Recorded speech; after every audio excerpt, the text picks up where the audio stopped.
The first time he laid eyes on the Harley-Davidson Iron 883, it was like meeting a long-lost friend he never knew he had. It was parked outside a small cafe in downtown Austin, Texas, gleaming in the mid-morning sun, the black paint shimmering like liquid obsidian. The engine's growl, even though it was idling, carried a promise of adventure, rebellion, and freedom that he had always craved, but never allowed himself to fully embrace. He had always been the responsible one, the one who followed the rules, who got a steady job, paid his bills on time, and kept a safe distance from the chaotic allure of motorcycles. But something about this Iron 883 spoke to a part of him that had been silent for years, buried under spreadsheets, meetings, and suburban monotony. He approached it slowly, almost reverently. The curves of the tank, the way the handlebars sat perfectly balanced, the minimalist seat that promised both comfort and intimacy with the machine. It all felt like destiny. He ran his fingers along the chrome exhaust, feeling the cold metal against his skin, imagining what it would feel like to open the throttle and let the wind erase all the burdens he carried. There was a story behind every scratch, every small dent, every faint imperfection on the bike, and he wanted to be a part of it. The owner of the bike, an older man with sun-weathered skin and a grey beard braided with tiny beads, noticed him staring. "She caught your eye, huh?"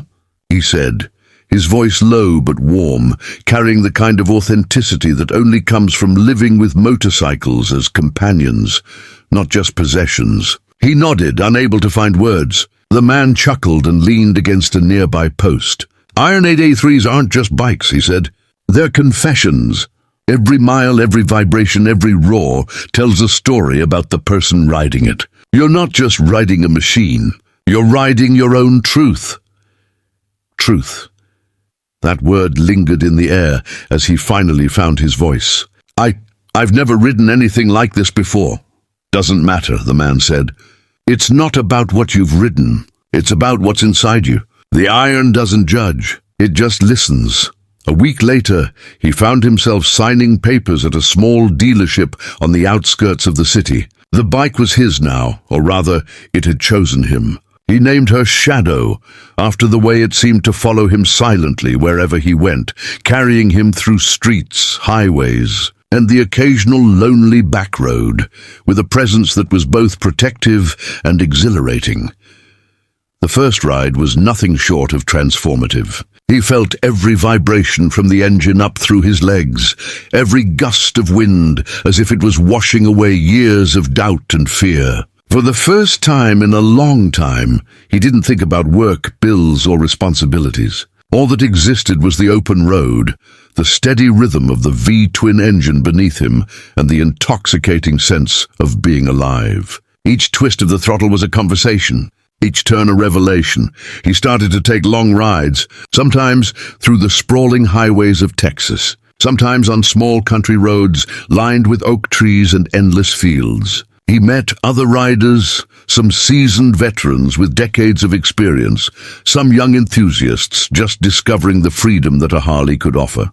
There was a fraternity to it, a silent acknowledgement shared among those who understood that motorcycles were more than transportation.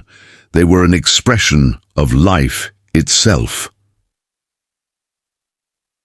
One evening, as the sun dipped below the horizon, painting the sky with hues of orange and crimson, he found himself on a stretch of road that seemed endless. The Iron 883 thrummed beneath him like a living heartbeat. For the first time in years, he allowed himself to truly reflect. Life hadn't been unkind, but it had been predictable, safe, and sanitized of risk. He realized that he had been living for everyone else, fulfilling expectations and ticking boxes. But here on this road, with the engines singing beneath him, he was finally living for himself.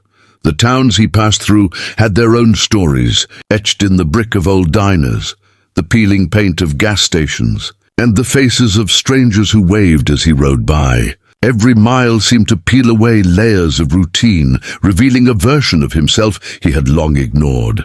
The daring, impulsive, restless part that had always yearned for freedom. And Shadow, his Iron 883, was the conduit. The machine was more than metal. It was a mirror reflecting his own hidden desires, a companion that demanded honesty and courage. It wasn't just about speed or adrenaline, though both were exhilarating. It was about presence, about noticing the subtle scents of the pine forests, the way the asphalt shimmered under a late summer sun, the soft chatter of the river as he crossed bridges. The Iron 883 forced him into mindfulness, into the kind of awareness that city life often drowned out. By the time he returned home each night, he was different.